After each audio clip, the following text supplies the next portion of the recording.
So first எப்போ பேச ஆரம்பித்தோம்? ஒரு ஜூலை மாதிரி பேச ஆரம்பித்தோம். பேச ஆரம்பித்தோம். அப்போ பேச ஆரம்பித்தது அப்படியே ஸ்லோவாக இவங்க ஆஸ்திரேலியா, நான் இங்கே சென்னை.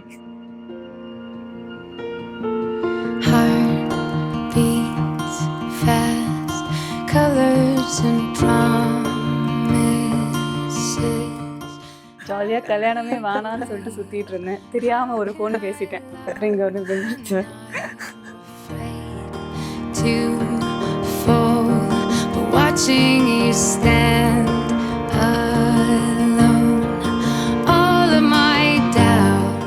அங்கே தான் ஃபர்ஸ்ட் டைம் மீட் பண்ணது. வியட்நாமில் தான் ஃபர்ஸ்ட் டைம் மீட் பண்ணி அங்கே ஒரு குட்டி மினி ட்ரிப், அவங்க ஃப்ரெண்ட்ஸ் குரூப்லேருந்து அவங்கள கடத்தி கூட்டிகிட்டு வந்துட்டு குட்டி மினி ட்ரிப் 4 to 5 days போயிட்டு அப்போ டைம் ஸ்பெண்ட் பண்ணது தான் I think the first sight. So அதுலேயே ரொம்ப ரொம்ப லவ்வில் விழுந்துட்டேன் நான்.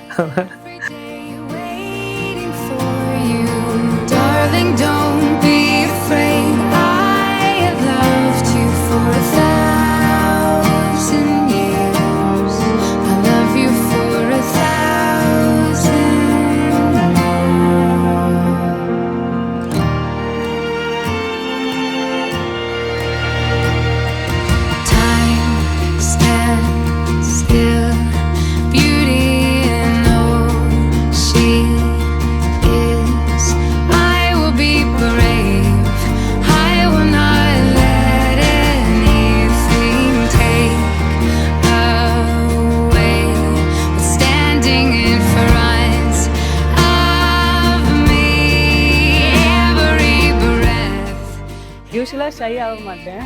இவரை பார்த்து அந்த ஃபஸ்ட்டு ஹோல் டே ரொம்ப ஷையாக இருந்தது. அது எனக்கே ரொம்ப அன்யூஷுவலாக இருந்துச்சு. அதுக்கப்புறம் என் ஃப்ரெண்ட்ஸும் மீட் பண்ணும்போது அவங்களும் சொன்னாங்க, லைக் இவளை இந்த மாதிரி ஷையாக நாங்கள் பார்த்ததே இல்லை அந்த மாதிரி. So different, he brought out a different version of me.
Family such எல்லாருக்குமே அது செட் ஆகுமான்னு தெரியல. பட் எனக்கு வந்துட்டு இவங்க ஃபேமிலியோட ஜாயின் ஆகிட்டோன்னே அவங்கள நான் வரவேற்ற விதம், ஒரு அவங்களோட நான் செட் ஆனது, ஒரு என் ஃபேமிலி கூடயே இருக்கிற மாதிரி அது இன்ஸ்டண்ட்டாக அது மாறிடுச்சு. ஸோ எனக்கு அது ரொம்ப ஒரு என்ன சொல்கிறது,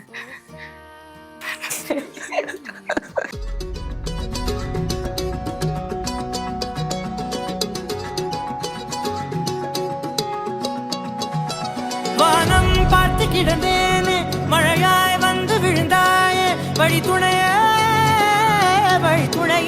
நீயே.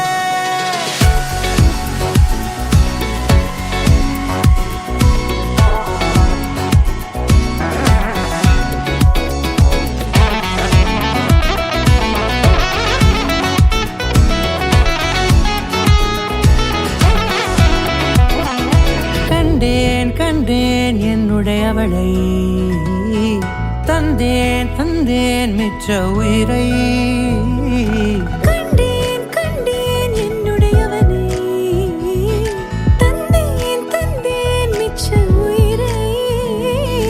உற்று உன்னை பார்க்கையிலே தொற்று கிடைத்த தனிமையினை கற்று தந்த காதல் வழி விட்டு போனதே.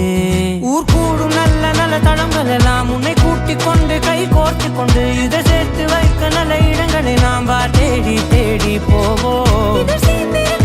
நேரத்திலே வெளிமொழி இருக்கும் வேளையிலே என்ன வர வேண்டும் என்பது